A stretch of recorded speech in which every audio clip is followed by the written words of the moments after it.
And if you know where your loved one is and what city, you might be able to network with some ex-Moonies over there or ex-Scientologists who can go to some meetings and do it, for you over there and ask some of the hard questions. Excuse me, I'd like to ask a question. What is this about Joseph Smith having sex with other married women? And cults don't want people asking those kinds of questions in their meetings.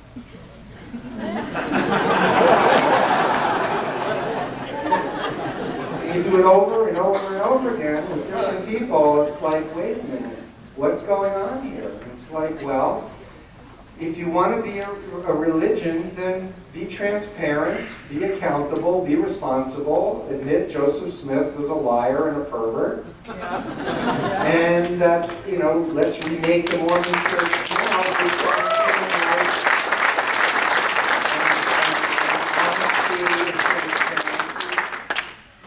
I believe in a form. Okay, I'm going to end. Question, and I'm going to repeat the question for the video. Hey, now, before we start, just because of the recording, please keep the mic about 2 inches from No, I was going to just repeat the question, just for Okay. time's sake, so we can get a few more questions in. Go. If you have it. Yes, sir. Will you speak of therapy cults? S started many years ago. They've renamed it, and it's a really big thing in the Valley here. Are you familiar with therapy cults? Come to our weekend seminar. It'll change your life. And You mean like Landmark Forum? yeah.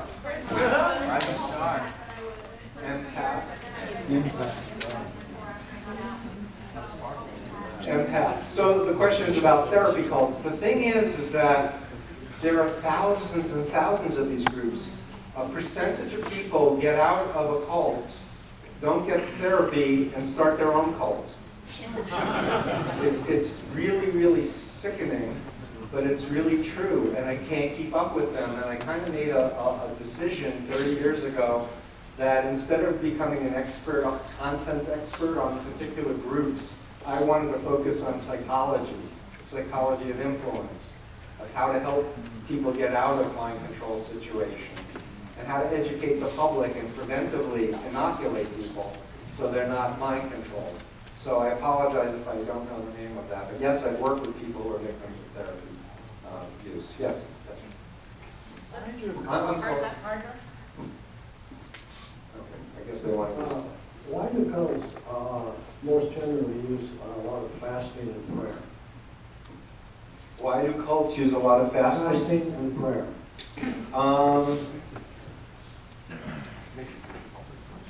I think that altering people's physiology in terms of sleep deprivation, in terms of depriving yourself of food, and such is a universal. I kind of skipped over it, but another paradigm by another one of the 50s researchers, Edgar Schein, wrote a book, The Coercive Persuasion. He talked about a three-part model of unfreezing, changing, and refreezing. And part of unfreezing someone would be to disorient them. So when you are weak, when you are tired, it's that much easier for the indoctrination to be put into a person's mind.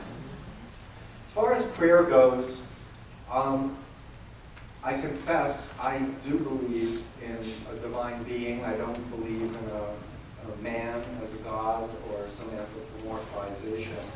I do believe in the power of prayer. I believe that it's valuable, but I don't engage in controlling prayer like I was demonstrating before, where you're telling people what God wants for them and what they should be doing. I'm more like pray for peace and pray for kindness and pray that people will grow and learn and develop.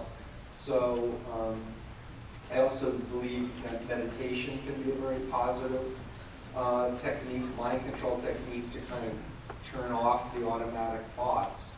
But again, the key concept is the locus of control has to be in you, and not with some group or some guru or some institution out there. And that whatever you're doing is meditating, you're not abandoning your critical faculties. You're still able to think and evaluate. And I made a promise to myself after I got out of the Moonies that no matter what I did, I would always want to hear the critical side. I'd always seek out other points of view on whatever it was that I was interested in learning. And it's been a very good decision. Yes? Prior to your invitation to speak here today, what was the extent of your knowledge of the LDS Church? And would you say that you've learned a lot more now? Or, I mean, when did you start considering them like the cult, I guess, in your own mind? And would you like to know more? To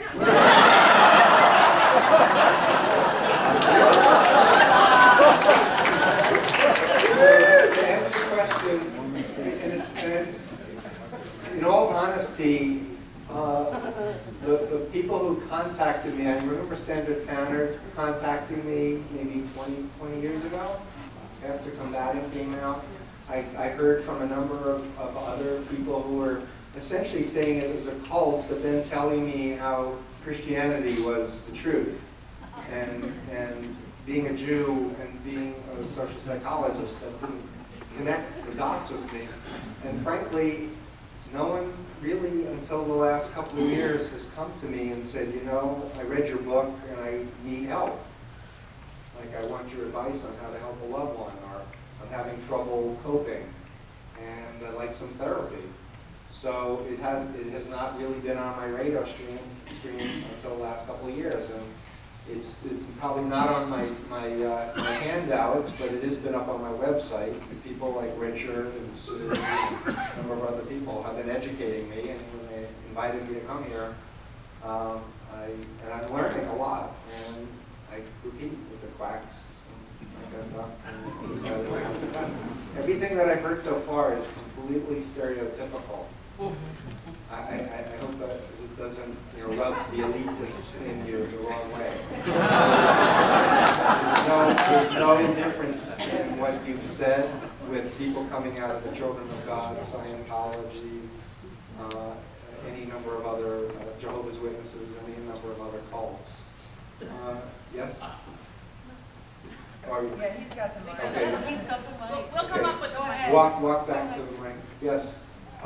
Basically, it seems like, to me, an important part of humanity and having influence in the world is cooperation. So if you have 10 million people that are willing to give up a little bit of themselves, they can have a significant influence. If you have 20,000 people in a conference center willing to give up a little bit of themselves, they have a huge influence. Right. You have 300 people in a small room that have a real hard time cooperating, and it seems like a real losing proposition. I just wanted to have an idea there.